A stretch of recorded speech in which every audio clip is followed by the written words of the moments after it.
In this video, I aim to gain a more precise understanding of how a welding transformer actually behaves, and to determine what is truly required to build a proper spot welder. Here you can see, once again, a consolidated overview of the rather disappointing measurement results from the previous video. We observe that with the secondary short-circuited, a substantial current of over 1100 amps occurs. After just 3 seconds, the secondary winding already begins to feel suspiciously hot. And the modest spot welds produced with this test setup are clearly far below the standard required to call them usable.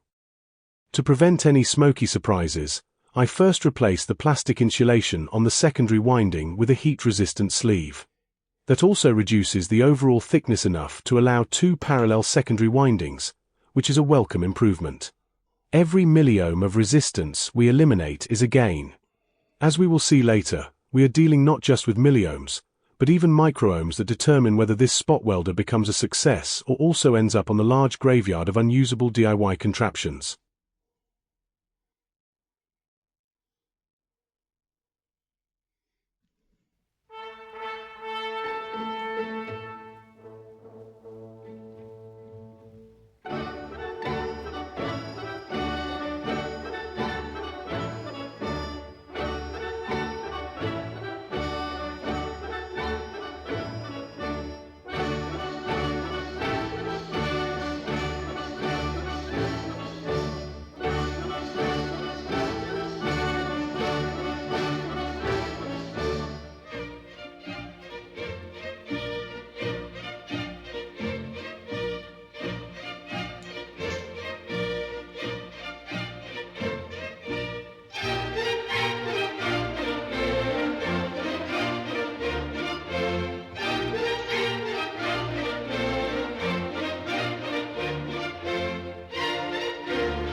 Here are the values just measured.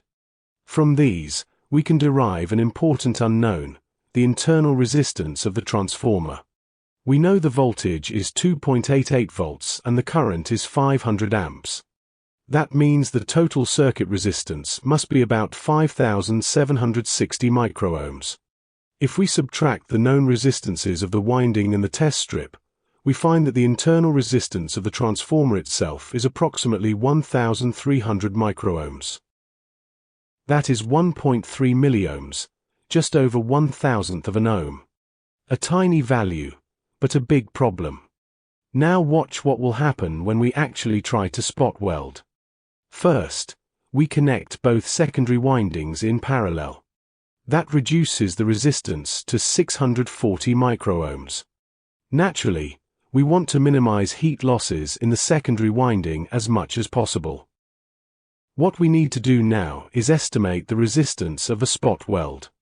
That is not straightforward, since it depends not only on the sheet thickness, but also on any insulating surface layers, and the contact pressure plays a major role as well.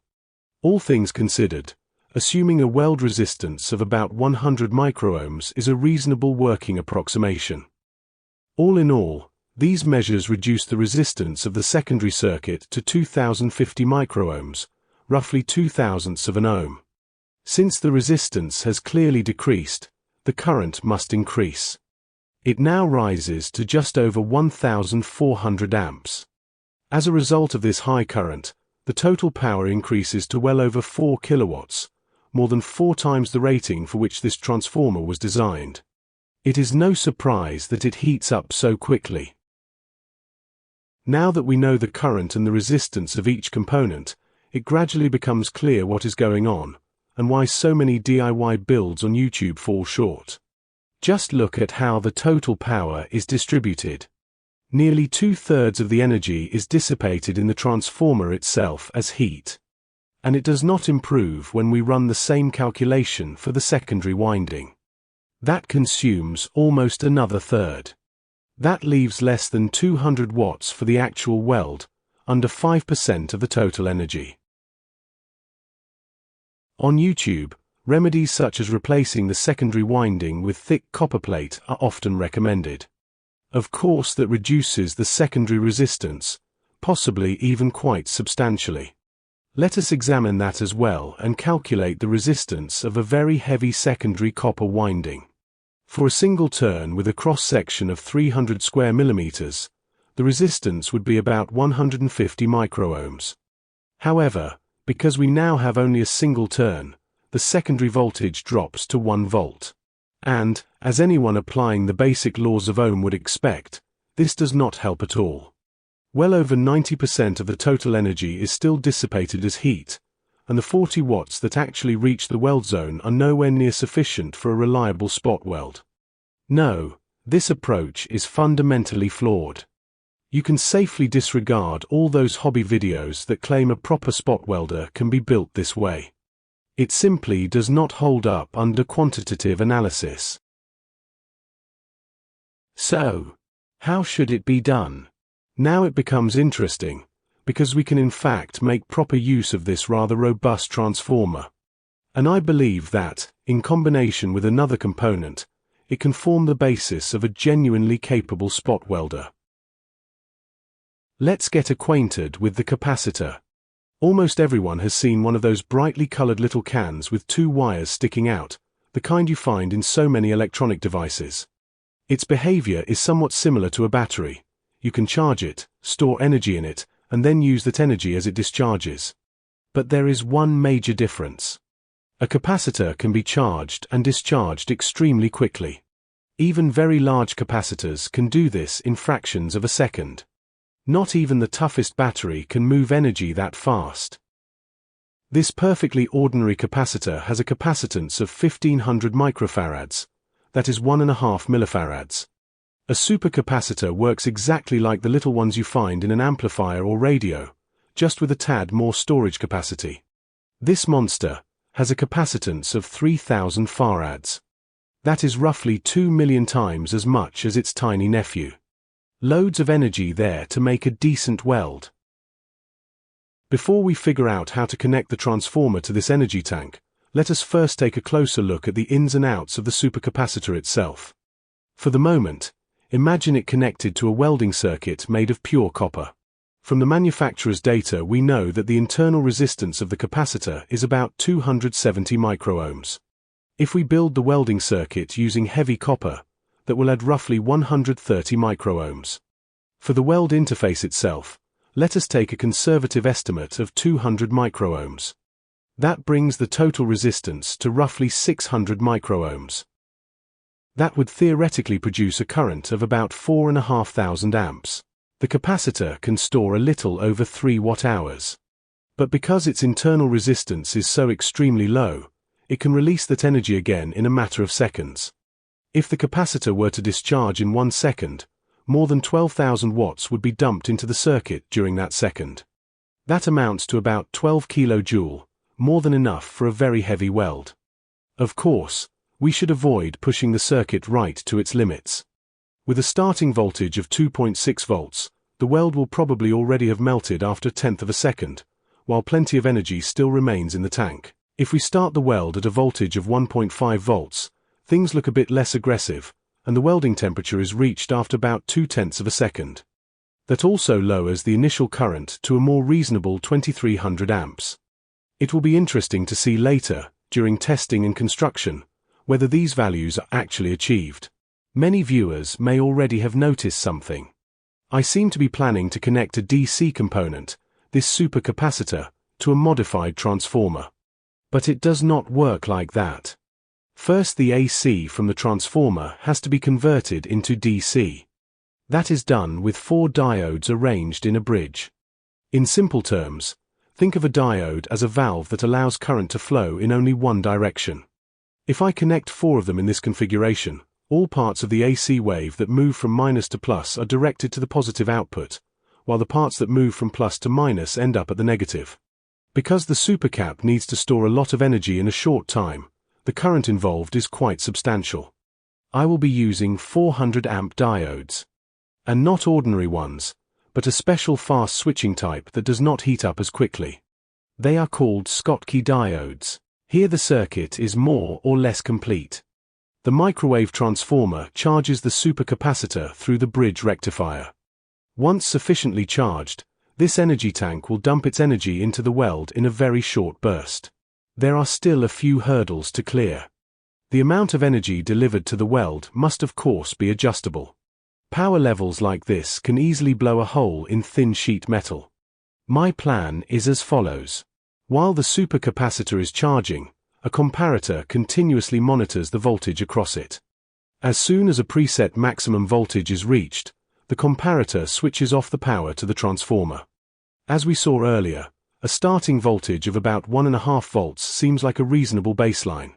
Such a comparator is inexpensive and easy to obtain. I'll wrap up this video with an overview of the circuit and the measured or estimated values that are relevant for the spot welder we are building. One detail is still missing, the value of the likely required series resistor, RS. The huge advantage of the supercapacitor, its extremely low internal resistance, makes very high welding currents possible. But for the same reason, the transformer effectively sees the capacitor as almost a perfect short circuit. To limit the charging current of the capacitor to below the 400 amps that the diodes and transformer can safely handle, a series resistor RS will probably need to be installed. In the next video, we'll see if that is necessary, and if so, what value it should have. That's when I'll also test everything I've claimed so far and start the build. See you then.